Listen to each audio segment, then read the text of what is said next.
So our next topic is impact of the monasteries. What was their work and what was their impact? The monasteries played an important role in medieval Europe.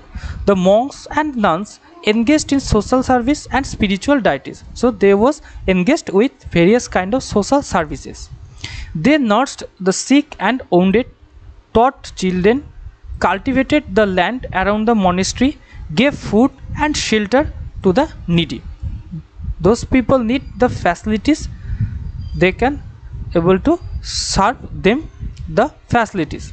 And the monasteries were decorated with beautiful architecture, including murals and stained glass painting. So the whole monastery was decorated with some beautiful architecture, including there was the murals painting or glass painting.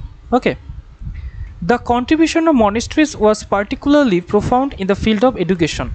Basically they think about the education, and besides religious texts, the monasteries also trained students in the discipline of history, philosophy, medicine, law and astrology. The medical herbs in the monastery gardens inculcated interest in botany. Okay, so medical herbs in the monastery, they was interested in botany, and the libraries established by them were full of books handwritten by priests. The ancient and medieval history of Europe were preserved through these books, and apart from subject books, there were also copies of the Bible and prayer books. Also there was the availability of Bible book and prayer books. Universities of great and timeless renown such as Oxford and Cambridge were part of the Christian commissions, which later developed into secular universities. However, with the gradual rise of power, the church started becoming conformist and domineering, and every Christian was expected to observe absolute and utter loyalty to the church and obey every mandate issued by it without question. So every Christian was expected what? To observe absolute and utter loyalty. Then they can observe any kind of things, or they can tell any kind of thing to church and obey every mandate issued by it without question. And they should be obey all the things mandatorily. Okay, the crusades. As Christianity spread in the Western world, the Eastern world saw the rise and spread of a new religion, which is called as Islam. The followers of Islam were known as Muslims. Okay, those are followers of Islam, they are called as Muslim. In 637 CE, the Muslim had captured Jerusalem. Which was the great religious significance to the Christians. And in the 11th century, the Turks started invading the land of the Byzantine Empire. In the time of 11th century, Turkish, they tried to invading the land of the Byzantine Empire. And in 1095 CE, Pope Urban II asked all the followers of Christianity to participate in the holy wars. Pope Urban II, they asked all the followers that you can participate in the holy wars or the crusades against the Turks to reclaiming their holy land. The popes can review enthusiastic response from a wide section of people, including powerful kings and noble as well as ordinary peasants. So the popes received enthusiastic response from a wide section. Pope also received huge response enthusiastically from the people. And between 11th and 13th century CE, Christians led 8 crusades against the Turkish. The period of the crusades was that 1st, 2nd, 3rd, 4th.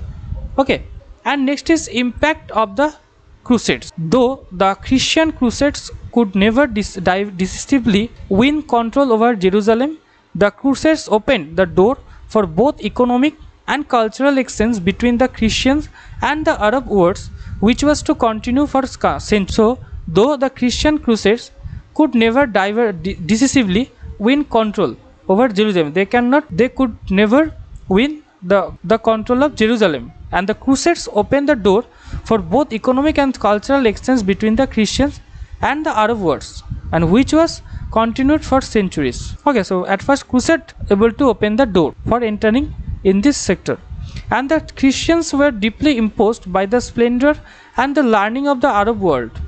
This eventually brought about many changes in Europe as well. Next is Renaissance. The Christian crusaders gained knowledge of several great civilizations as well as the cultural and traditional of the Greek and Turkish. Cultural and traditional activities from the Greeks and Turkish, and they integrated the best aspect from both the culture to revive Western education and learning.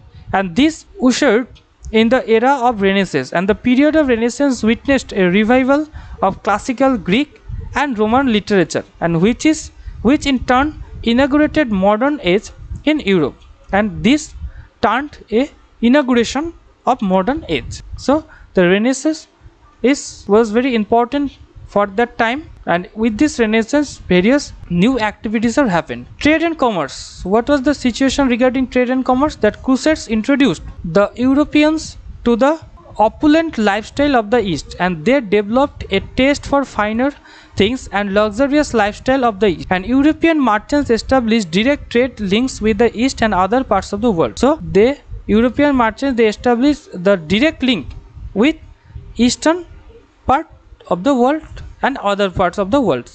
Next is decline of feudalism.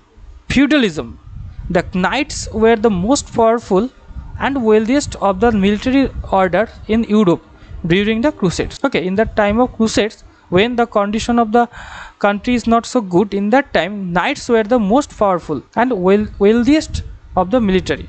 And post the crusades, the Turkish introduced the crusades of guns and gunpowder.